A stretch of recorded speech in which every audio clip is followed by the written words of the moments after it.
Hi friends, எல்லாருக்கும் வணக்கம். So இன்றைக்கி நான் வீடியோவில் என்ன பார்க்க போகிறேன்னா, டைனமிக் செல் லாக்கிங் எப்படி பண்ணலாம் அப்படின்றத நம்ம ஒரு சின்ன எக்ஸாம்பிள் மூலிமா பார்ப்போம். டைனமிக் செல் லாக்கிங் அப்படின்றது ஒன்றும் இல்லை. இப்போ நீங்கள் நார்மலாக கேல்குலேஷன் பண்ணும்போது செல் லாக் பண்ணுறது பற்றிலாம் உங்களுக்கு தெரிஞ்சிருக்கும். ஸோ பர்டிகுலராக ஒரு காலமோ இல்லை ரோவோ மட்டும் லாக் பண்ணிவிட்டு இன்னொரு காலம் இல்லை ரோவை வந்து எப்படி டைனமிக்காக மூவ் பண்ணுறது அப்படின்றத நம்ம பார்ப்போம். ஃபஸ்ட் எக்ஸாம்பிளில் நம்ம என்ன பண்ணுறோன்னா, ஸோ இங்கே நான் வந்து B3லேருந்து B13 வரைக்கும் சில நம்பர்ஸ் வச்சுருக்கேன். ஸோ இப்போ நான் என்ன பண்ண போகிறேன்னா, இந்த நம்பர்ஸ் வந்து நான் சம் பண்ண போகிறேன். ஸோ ஃபார் எக்ஸாம்பிள் இப்போ நான் C3ல் நான் சம் பண்ணும்போது எனக்கு டோட்டலாக B3லேருந்து B13 வரைக்கும் சம் பண்ணணும். நெக்ஸ்ட்டு ரோவில் நான் வந்து சம் பண்ணும்போது அதுக்கு நேராக இருக்கிற அந்த B4லேருந்து B13 வரைக்கும் சம் பண்ணணும். அப்புறமே C5ல் பண்ணும்போது B5லேருந்து எண்டு வரைக்கும் இருக்கிற நம்பர்ஸை சம் பண்ணணும். ஓகேங்களா?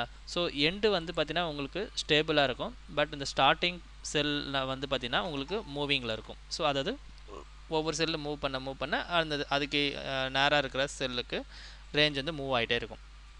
ஸோ இது எப்படி பண்ணலான்னா, ஈக்குவல் டு நார்மலாக சம் பண்ணிவிட்டு ஃபஸ்ட்டு நான் என்ன பண்ணுறேன், பிஏ செலக்ட் பண்ணுறேன்.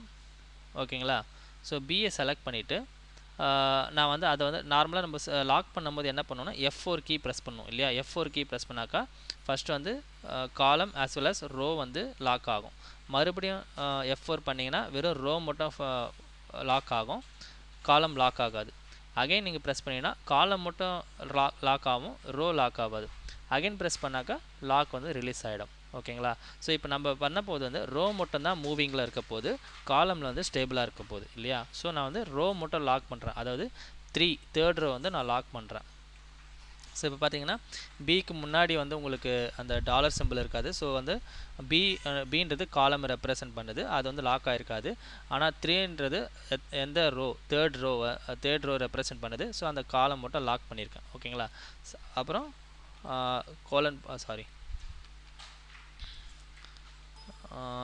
இந்த செல்லை ரோ மட்டும் லாக் பண்ணிவிட்டு அப்படியே நான் வந்து டவுன் பண்ணுறேன்.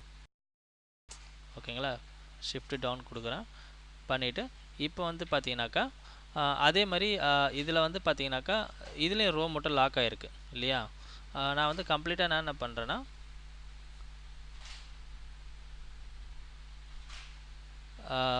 ஒரு சின்ன மிஸ்டேக்கு. ஸோ இங்கே வந்து காலம் மட்டும் லாக் பண்ணுறேன், ரோ வந்து நான் லாக் பண்ணலை. ஏன்னா வந்து ரோ வந்து மூவிங்கில் இருக்க போகுது இல்லையா? ஸோ அதேமாதிரி இங்கே வந்து காலம் அண்ட் ரோ ரெண்டுத்தையுமே நான் லாக் பண்ணிக்கிறேன். ஸோ இப்போ என்ன ஆகுனா, அடுத்தடுத்த செல்லுக்கு நீங்கள் இந்த ஃபார்முலா காப்பி பண்ணும்போது பி காலம் ஸ்டேபிளாக இருக்கும், ரோ மட்டும் உங்களுக்கு மூவிங்லேயே இருக்கும். ஓகேங்களா? க்ளோஸ் பண்ணிட்டு என்டர் கொடுக்குறேன். ஸோ பாருங்கள், இப்போ இங்கே வந்து சம் வந்து இப்போ இந்த சம் வந்து பார்த்திங்கன்னா கம்ப்ளீட்டாக இந்த ரேஞ்ச் எடுத்துருக்கு இல்லையா? இப்போ இதை காப்பி பண்ணி ரெண்டாவது போடுறேன். இப்போ F2 கொடுக்குறேன். இப்போ பாருங்கள் B4க்கு மூவ் ஆகிருக்கு. ஓகேங்களா? Ctrl D கொடுக்குறேன். இப்போ பார்த்தீங்கன்னா B5க்கு. ஸோ ரோவை மட்டும் நான் ஃப்ரீயாக வச்சுருக்கேன், காலம் மட்டும் லாக் பண்ணியிருக்கேன். ஓகேங்களா? ஸோ இதுதான் வந்து டைனமிக் செல் லாக்கிங். எப்படி டைனமிக் ரேஞ்சை செல்லை லாக் பண்ணுறதுன்றது. ஸோ அடுத்தடுத்த செல்லு நீங்கள் F2 கொடுத்து பார்த்தீங்கன்னா தெரியும். ஸோ எண்டு செல்லு மட்டும் உங்களுக்கு லாக் மூவ் ஆகாது, ஃப்ரீஸாக இருக்கும். ஃபஸ்ட்டு செல்லு இருக்கு இல்லையா, அது மட்டும் வந்து பார்த்திங்கன்னா உங்களுக்கு வந்து மூவிங்லேயே இருக்கும். அதாவது காலம் வந்து உங்களுக்கு லாக்கில் இருக்கும், ரோ வந்து மூவிங்கில் இருக்கும். ஓகேவா? ஓகே ஃப்ரெண்ட்ஸ், இந்த வீடியோ உங்களுக்கு பிடிச்சிருக்குன்னு நினைக்கிறேன். பிடிச்சிருந்தா லைக் பண்ணுங்கள், ஷேர் பண்ணுங்கள், முடிஞ்சவங்க ஃப்ரெண்ட்ஸுக்கெல்லாம் ஷேர் பண்ணுங்கள்.